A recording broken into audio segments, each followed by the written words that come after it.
बोले कलुआ जिंदाबाद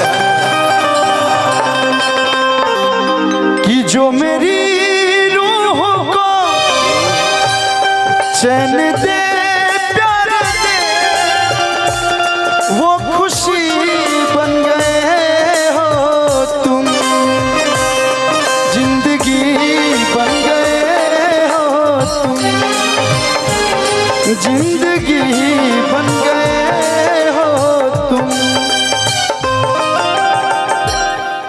जो मेरी रूह को। सालनी जी आगे चल जाए, रूह रब बन जाए रुआ चैन दे प्यार दे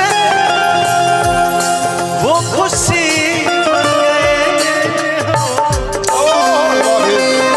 जिंदगी बन गए हो। अरे हंसबू हंसी के तक कई लोग के देखो हम अगर करते हैं गुलाब के फुलवा नहीं खा ले तू है हंसा तरी फुलवा ले बताता हंसी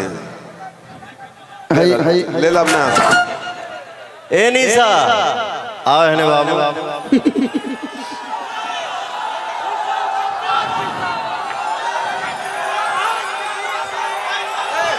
3 and 2 जिंदाबाद जिंदाबाद हंसलू तो भाग हमारा जाग जाए, हंसलू तो भाग हमारा जाग जाए, हमारो जा हमारो तोहर एक लाग जाए, जा हमारो तोहर एक लाग जाए। हंसलू तो भाग हमारा जाग जाए, हंसलू तो भाग हमारा जाग जाए, जा हमारो जा हमारो तोहर एक लाग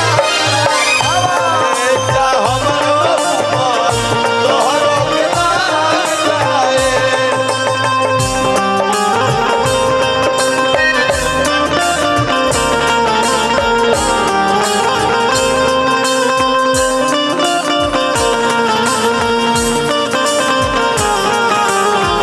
भी पासा लगे ये गो सोनाली।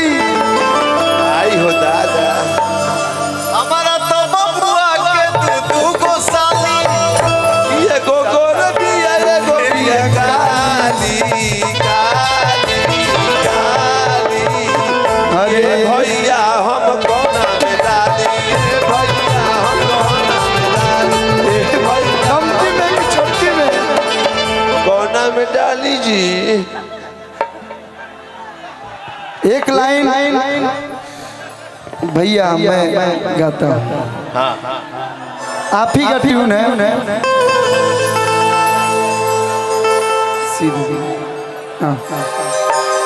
बहुत बहुत बहुत प्यारा गाना है। जैसे आप रोमांटिक गीत गाते हैं, सैड सॉन्ग गाते हैं, तो अपने से सीनियर से अपनों से बड़ों से सीखना चाहिए। सही बात और मैं हमेशा सीखता हूँ। और आप जितना प्यार जितना सम्मान हम सभी छोटे भाइयों को देते हैं, आप ऐसे ही देते रहिए। लोग क्या बोलता है क्या नहीं बोलता है उस पे नहीं जाना है। क्या है आप दिल के बहुत इमोशनल हैं, सबके रुआ हेजा चढ़ा ली नहीं, लेकिन बहुत कम लोग बने जो हेजा डिजर्व कर ले चाहे दिक्कत हो जाता बस हम ये कहब, मैंने आपका एक दो स्टेटमेंट सुना यहाँ लगा, आपको कुछ बोलने का जरूरत नहीं है। एक लाइन आपके लिए, हमारा रहते बोल रे भैयावा कवना बात के चिंता बा। मैं दिखावा नहीं करता हूँ, मानता हूँ तो यहाँ से मानता हूँ। वो आप भी जानते हैं हम भी जानते हैं, हम मिले या ना मिले, लेकिन यहाँ से जो प्यार करता है ना वहाँ आपका बता देता होगा कि मेरा भाई आपसे प्यार। तो मैं छोटा हूँ, मेरा कोई औकात नहीं, लेकिन आपके लिए ये सब भाई बोल रहे हैं। और जितना भाई है जो जुटल बने सब कहते रहे। एक सेकेंड जब भाई शब्द लग गया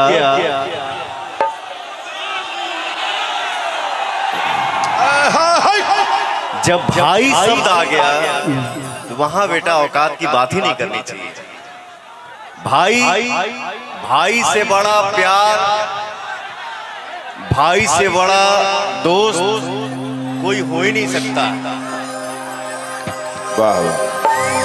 ये सब भाई गा रहे हैं, मैं नहीं गा रहा हूँ। इन लोग की आवाज मैं गा रहा हूँ। बैठ जा। हमारा रहते बोले भैया कोना बात के चिंता बा।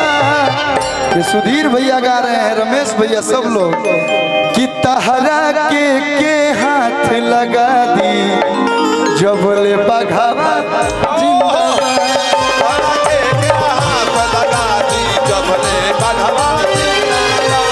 हमारा रहते ऐसा भैयावन के रहते बोला भैया कवना बात के चिंता बा।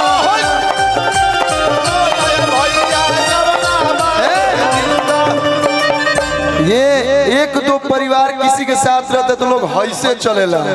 पूरा दुनिया, पूरा इंडस्ट्री, पूरा लोग आपके साथ है। बानी लोग ना भैया, और आप सबको मिला के चलते हैं। बस आप ऐसे रहिएगा, आप अपना कार्य करते रहिए।